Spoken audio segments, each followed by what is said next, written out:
Welcome to the SoLoMo Show, a weekly podcast hosted by Corey O'Brien, the social media strategist at Heat and author of thefutureofads.com. And I'm Adam Helway, CEO of the digital marketing agency Secret Sushi Creative. Each episode, we discuss topics, trends, tactics, and tools related to social, local, and mobile marketing and advertising.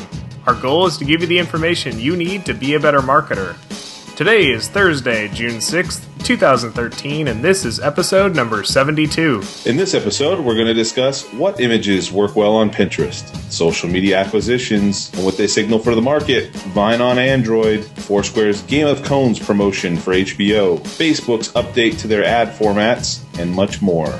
So we're going to start today's episode with a spoiler alert. The end of the episode will finish with a story about Game of Thrones. So I thought I'd throw that out there because this week there were a lot of spoiler alert discussions happening around Game of Thrones. It was kind of interesting. People were saying this might be the largest event that ever took place where such a large portion of the general population knew something was going to happen, but somehow managed not to spoil it for another large portion of the population. Don't even tell me. I don't even get HBO, so I have to wait until I find Game of Thrones someplace. So I've not even seen one episode of it so far. So oh man, well in your case, I mean, I'd imagine you've got to keep total blinders on because people, they waited until at least the episode aired, but after the episode aired, it was no holds barred. People were talking about it because it was definitely kind of a crazy scene, but I thought it was interesting just people talking about the idea of spoilers and not spoiling things. It got brought up in a big way and hadn't been brought up in a while, and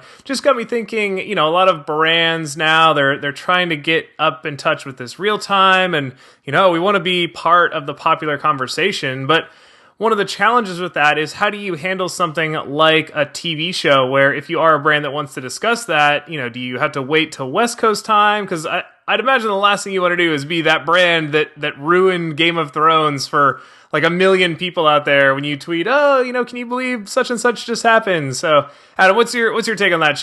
Should brands avoid talking about TV? Should they talk about it on West Coast time? Any tips there for brands that don't want to get caught being the one brand that gave away the spoiler? I think brands have gotten better at it. I remember early on that it was almost like if you were a West Coast person, which we are, and you wanted to watch a show that had already started airing, that sort of the initial big payoff conversation that was driven by the show, the network itself happened to, it just felt like they sort of stole the thunder from everybody else being able to participate in that until it was their turn to jump on and be a part of it as well.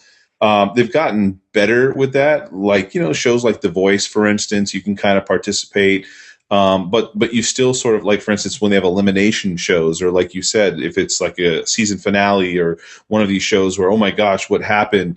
It's still hard because if you have enough folks watching it and sort of doing the whole second screen thing, using Twitter for the conversation, you really just need to stay away from it. I mean, if it's a big enough show, you could see it as a trending topic, and that's the last thing that you want to do. So I sort of try to avoid it altogether. Even when I want to, for instance, a new movie comes out of Blockbuster, I try to skim really quickly, see in general what people are saying about whether they like it or not, and then get out of there quick. It's like, enough of a sample size that you get a good idea, but not a large enough sample size that somebody's throwing up a bunch of spoilers. I don't know if you ever saw it, Corey, where if you were to talk about a show, there were a couple Twitter accounts where if you would talk about a particular show, it would detect the show you were talking about and actually spit up a spoiler around the show. So, I've not yet seen the last couple of Harry Potters, but I think I remember I said something about Harry Potter, and then this automated tweet comes back and is like, by the way, and I'm sorry, spoiler alert for those listening to the show, but,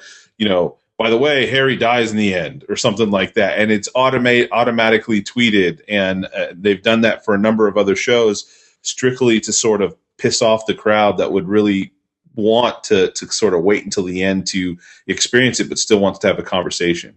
Yeah, that is kind of interesting. It's almost like a social prank. So my take on this, no offense to the DVD buyers and the DVR watchers, but I think that once it's aired on the West Coast of the United States, if you're a U.S. brand, it's sort of, all bets are off. You can start talking about it. But I would definitely not, the advantage of talking about something early is pretty much heavily outweighed by the disadvantage of being, like I said, that one company that ruined something as loved as Game of Thrones for people. So I'd say play it safe. You don't need to avoid talking about TV. If it's a good fit for your brand and the show you're talking about is a good fit, then it is something good to get involved in that conversation. But I would say, be very careful about it because, hey, everybody likes talking about it, but they'll definitely, it'll be a long time before somebody forgets that you were that company that, screwed over my watching experience by giving a spoiler to the best part of the show. So, play it safe, but you can feel free to get involved in those conversations. So what else do we got on deck here? So first up, we've got, technically it's an infographic, though I'm just going to call it Stats of the Week, because yet again, it's there's certain flair I want to see when I consider something an infographic, and this is just stats with pictures attached to it, so I'm not going to call it an infographic, but I will say that the stat of the week is called The Eyes Have It, and it is a look at Pinterest by a company called Curalate, Curalate. One of the handful of sort of visual Pinteresty sort of management products out there, right? Yeah, exactly. So obviously, they're trying to promote themselves as a company that kind of gets Pinterest. So they did something interesting. They basically looked at 500,000 images posted by brands to Pinterest, and then examined the pixels of all those images. So they had some sort of image algorithm that compared images. It was able to, I guess, track what was in the photos, that sort of thing, and came up with some really interesting stats. And the first one, and I sort of saw this and I was like, this is like the worst thing to lead off your article by because it's so boring compared to what some of the other factors were. But it said, reddish orange images outperformed bluish images nearly twice as much. So, if you post red images, you'll get twice as many likes. And I'm like, that's just ridiculous. Like, who cares? You're not gonna, I wouldn't recommend, don't post a blue image because if you can find a red image, you might get more likes. My guess is that things that are red are naturally more eye-catching, and so maybe people see it a little more, but don't ignore something that's blue because you've got to get likes. But jumping down into some of the actual more useful information, there were, a couple things that surprised me. So they talked about multiple colors versus single colors. They actually found that images with multiple colors had 3.25 times more repins than a single color. So, basically brighter, bolder, more visually interesting. So you're saying an image like with multiple shades of reddish orange would really get like a combined boost. If you could do reddish orange and like a big burst in the side, and then maybe like a bright neon green somewhere, that would be apparently ideal. You'd get just hundreds of thousands of likes or something like that. But I think you could look at this and create the most effective Pinterest image ever if you just follow all of the most popular things, right? Yeah, exactly. But looking at some of the ones that, again, maybe kind of surprised me or were interesting and potentially useful. So it looked at saturation versus desaturation and found that images that are 50% or regularly saturated had 10 times more repins than desaturated images. So color is important. Looking at size, they actually, and this one, this is something that I really liked because a lot of brands post, infographics and these really long images. And so I was kind of glad to see that those apparently don't work as well. They found images that are a 2 to 3 aspect ratio. So still a taller image, but, not this like super tall image that kind of stretches the entire length of the page. Actually got 60% more repins than those images that are kind of that really, really tall format. So, keep your sizing normal. They also looked at faces, which I thought was really interesting. So this one was specific to brands, but they actually found that images without a face in them received 23% more repins than those with faces. So the example they've got there, it's from, some sort of kind of food-related company. It's somebody cutting a box of ice cream in half, and it's just the hands you can see as they're cutting the ice cream. And that, would theoretically get more likes than the image next to it, which is a model, and you can see her whole face and her whole body, and, it's sort of My guess is, users are able to more easily kind of imagine themselves in a picture that doesn't have a face in it versus something where you see the face and you're instantly drawn to that face, but you're also, judging the image based off that face itself. So, Adam, what was your take on some of these numbers? Did any of them stand out as being surprising or interesting or, maybe not what you would have expected? I mean, I think three things. I think the one about the face versus not face, I won't say I'm surprised, but I think that's an interesting thing to think about there. Maybe, not having the face allows you, like you said, to sort of vicariously be a part of whatever that image is and imagine doing that. This whole thing of like, if you look at the one above it where it says texture, rough image versus smooth image is 17 times more. It's almost like these aren't terms that the general public uses sometimes, I think, to sort of gauge images or to describe images. So it definitely sounds a little bit like they were reaching a little bit and in finding ways of comparing images. Oh, rough images, rough, showing pieces of jewelry that feel rough, I guess, hard and rough versus a jar of lemonade and a lemon. I mean, the other thing, the other things to me really describe just sort of thinking about what it means to have a well shot, interesting image of good quality. So when you have an image that shows sort of multiple colors, there's going to be, here they say the dominant color being a single dominant color it's like a silver band of jewelry. And in that case, I mean, that would be appropriate to display something like that. But in regards to all the rest of them, sort of like lightness versus dark. Well, if you look at the dark image, it's kind of cruddy. It's like you can't tell what's going on in the image. So that's sort of a no-brainer. And then saturation, more, 50% saturation versus very desaturated. Okay, people want to see a little bit of color. So, they don't want to have that color to being desaturated and so on. So from a designer's perspective, I mean, it just seems like they want something that they can visually all see very easily without it being stretched, like you said, that has the right saturation and the right level of darkness and colors. You just think about that when you're shooting photos or you're staging something or whatever. It's pretty straightforward as sort of describing what it means to have pinned a well-rounded, nice image, in my opinion. So that's kind of what I get from it. Good stuff, good stuff. So we'll include a link to that in the show notes if you want to check it out. Again, those can be found at solomoshow.com. So let's dive into our main topic for today, which is social media acquisitions. So Adam, maybe you could tell us a little bit about a large acquisition that took place this week and talk a little bit about the implications for the industry at large. Sure. So for anybody that, pays attention to this stuff or cares about this stuff, I mean, I think it's something for folks to all sort of take note with. Exact Target, which is a digital marketing service provider, predominantly, I've seen it associated with a number of different sort of service offerings, but it's predominantly associated with things related to email marketing, it seems, and some mobile marketing, mobile email. I think they even have some SMS related stuff in that regard. But Exact Target, an Indianapolis-based company, was acquired by Salesforce for $2.5 billion with a B. And if you know about, I mean, I think, what is it? Instagram, was that $1.5 billion or just over one? Instagram was one even. Yeah. So, I mean, this is anything over $1 billion is a big deal. I mean, in the high millions is a big deal. But in any case, there's been a couple other acquisitions in the past by Salesforce that have been sort of in the digital marketing space. Buddy Media, Radian 6, which people may have heard of or used in the past for monitoring and so on. And those, they've not even, I mean, those have been fairly large companies in their own right.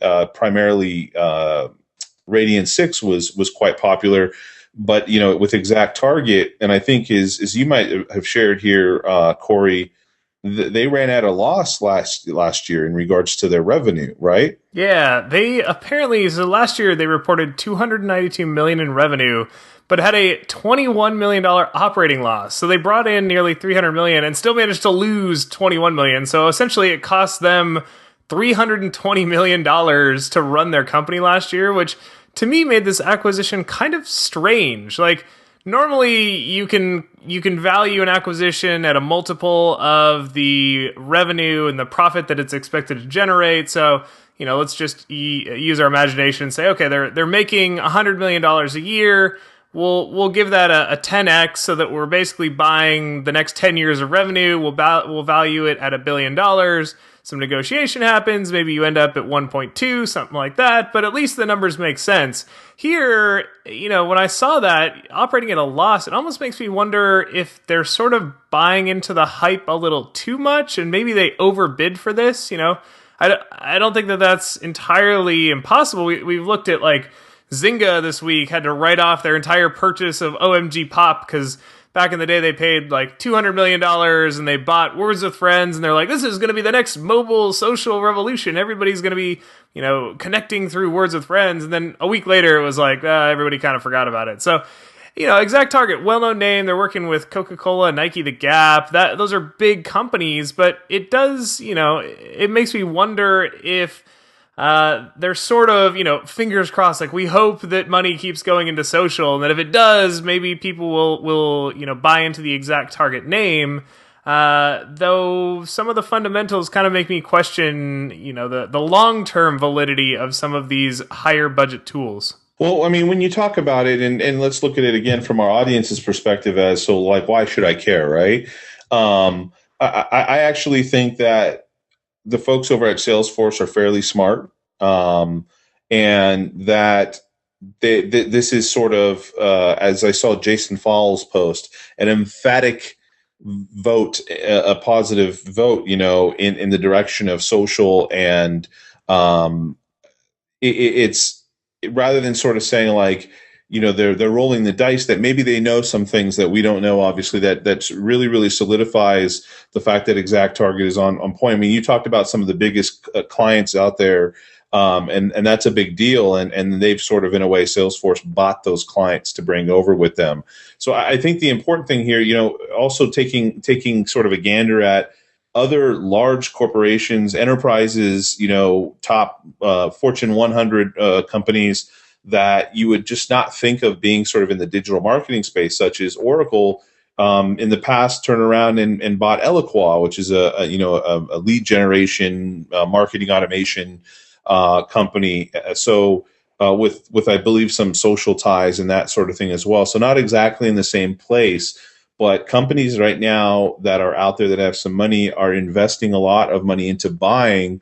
I mean, I don't remember exactly how long ExactTarget's been around, but I believe it was something akin to like 4 or 5 years only. I don't believe it was very long. And so with that said, I mean, we've continued to see this, whether they're straight social companies or whether they are sort of related to digital marketing as a whole. These companies just investing a lot of money into whether they be established or not, little smaller companies out there that have been available for acquisition.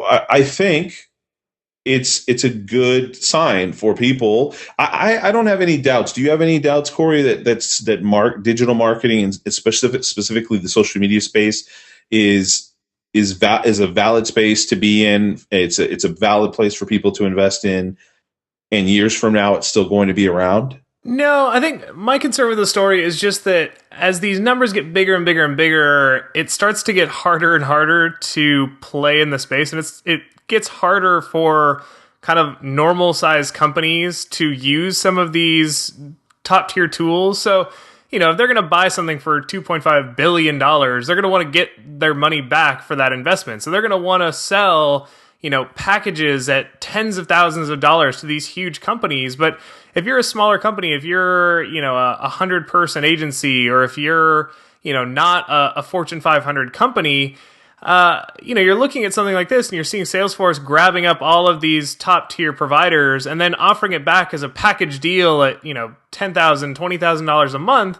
And suddenly it becomes a bit of a, it's a harder number to sell through. And so, yes, I like the symbol of, hey, we're investing in this. We believe in the long-term viability of social and working directly with your customers, that sort of thing.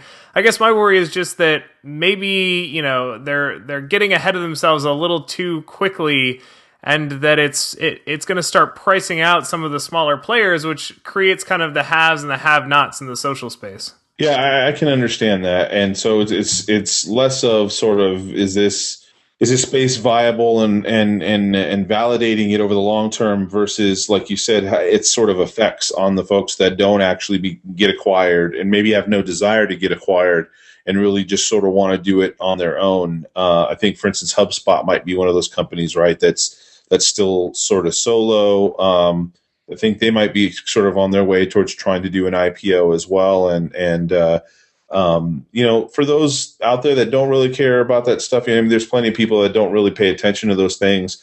But I think it's important to sort of look at it as a signal of whether or not these tools are really, cutting edge fringe tools that folks are using now that'll never be using 5 years from now because it won't be meaningful anymore, and it's just a trendy thing, versus whether or not people are really claiming their stake and saying, no, I'm willing to put 2.5 billion down for just one of the 3 or 4 companies that they've purchased in this space in order to really secure a long-term foothold in the social media marketing realm. Good stuff. Well, something interesting to think about. Definitely something to keep an eye on, and we'll have to see how it all plays out. Maybe buying ExactTarget leaves opportunity in the space for some of these smaller companies to, work with a smaller provider. Maybe that gets filled. So I think it's interesting, and like you said, it's big dollar numbers, so definitely big signals for the growth and stability of social.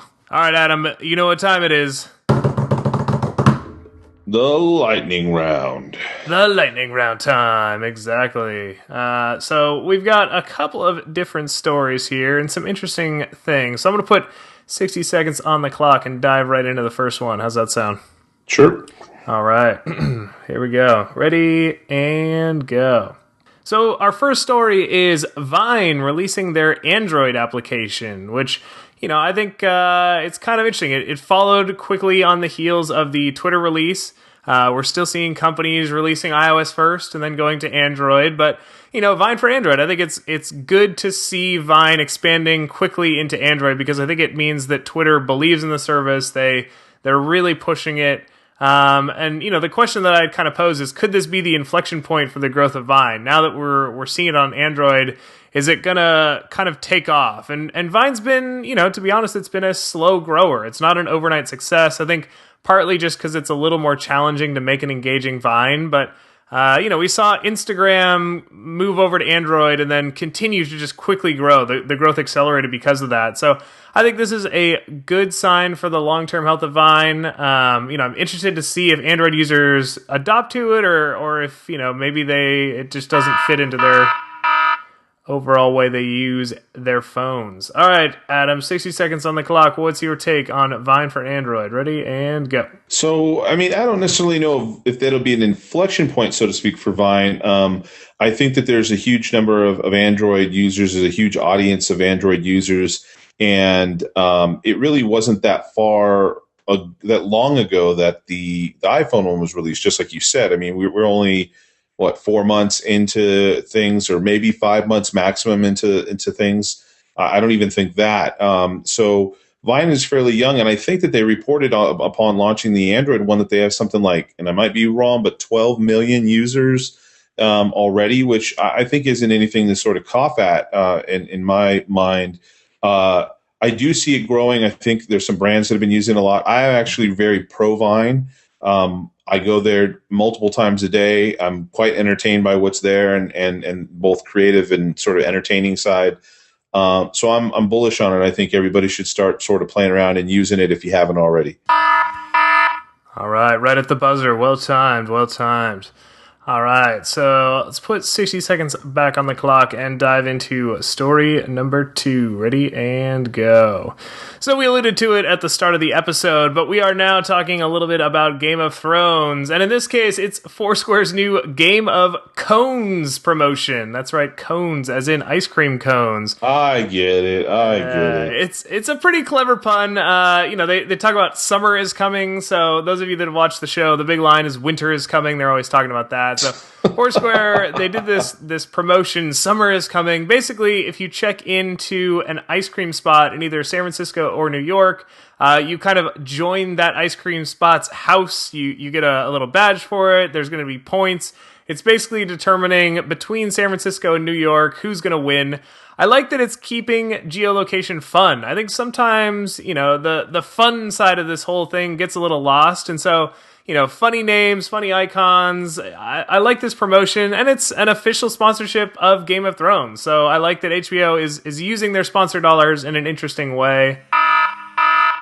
It's definitely a big bet. All right, Adam, 60 seconds on the clock. What's your take on Game of Cones? Ready and go. I think Foursquare has done a pretty interesting job, sometimes hit, sometimes miss, of trying to take things that are happening, whether they be big events or, they had, I think, their Valentine's Day thing where it was like showing you all these places to go to Valentine's Day, or if you were anti-Valentine's Day and single, where to go for that. So, this is quite interesting. I get the premise, even though I haven't really had a chance to enjoy the show. And I kind of was interested to understand. I wanted to eavesdrop a little bit on the conversations they had with these individual ice cream parlors. Like, look, this is what we're going to do. You guys want to be a part of it? I just find it quite interesting. I think it's really, really creative, and it's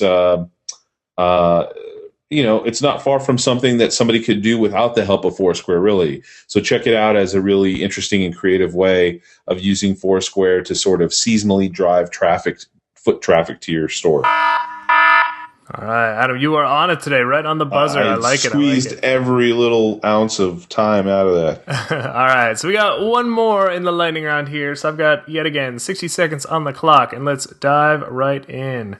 Ready and go. So our last story for the day is Facebook updating their ads. And this was an interesting post from them. They're basically, giving everyone a sneak peek into what they've got planned for their advertising platform, and some pretty big changes on the horizon. So they've actually committed to eliminating more than half of their ad formats. Right now they've got 27, and they haven't said what the final number is going to be, but they did say it's going to be less than half. And some of those are, pretty big eliminations. So one is they're eliminating questions entirely. They basically said, look, the best way to do this is post a question on your wall, ask people to respond in the comments, and then just promote that. So they're getting rid of questions. They're also getting rid of offers, which was the ability to kind of use direct response inside of a wall post. You now what they're telling you is, instead of doing an offer, you should point people to your own site, which is kind of the opposite of what Twitter's doing. So a lot of interesting changes here, and I like that they're being upfront, and we'll have to see what works long term. All right, Adam, with 60 seconds on the clock, what's your take on the changes Facebook is making? Ready and go. So I'm definitely in agreement that they, as they sort of say in here, that they are providing too many options. Sometimes even it's hard to keep track of all the potential options that Facebook has. And again, as they sort of allude to in here, some of them do definitely feel redundant. It's almost like, okay, so they have all these options, so there must be a reason why. And Facebook's kind of admitting, no, we really have some things that are a bit too redundant here. There are ads doing the same thing. And so I like how they're talking about actually listening to marketers and building towards what they believe is most useful and relevant for them for their marketing and business related stuff. So it's nice that they're also showing some visuals on here. I think if you're new to Facebook marketing or been doing it for a little, you should check out the post just for the visual examples alone. I think it'll clarify a lot of things about what Facebook has to offer with their advertising. You like that? You like how I paced that out there? I did. 60 seconds. You might as well use all of them. They're available for your use, and you made good use of them. Now, if only my wife had one of those, like, she had a 60-second timer in front of her at all times, she could get me to shut up right exactly when she wanted to. There you go. It almost sounded like I was saying I needed a timer for her. I saw your face on the video. I was like, no. Oh my gosh, I hope she doesn't listen to that podcast. We'll take it out in post. It's good. All right, well, great episode this week. We covered a lot of great stuff, and there's plenty more to think about as these stories unfold. But if you listen to this episode and you thought to yourself, hey, I've got a question for these guys, or maybe I've got a topic I want to suggest for a future episode, or even if you just got feedback or want to say hi, we definitely encourage you to get in touch. And there's a couple of ways to do so. The easiest is to reach us via Twitter. We are both available at SoLoMo Show, or I can be reached directly at Corey O'Brien. And I'm at Secret Sushi. You can also email us. We will check that out. We'd love to hear from you. That's solomoshow@gmail.com. SoLoMoShow@gmail.com. We also have a Facebook page where we share interesting things between shows, sometimes that don't make it most of the time, that don't actually make it to the show.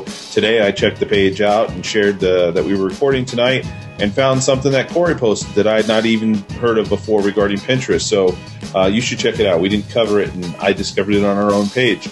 Also on Google Plus as well as Pinterest, you can check us out, see our episodes on Pinterest, and repin them to your heart's delight. All of the links that we discussed today, as well as the links to the social channels that we just discussed, can be found in the show notes, which are available at solomoshow.com or in your podcast player of choice. If you take a look around inside of your podcast player, there should be an option to view show notes.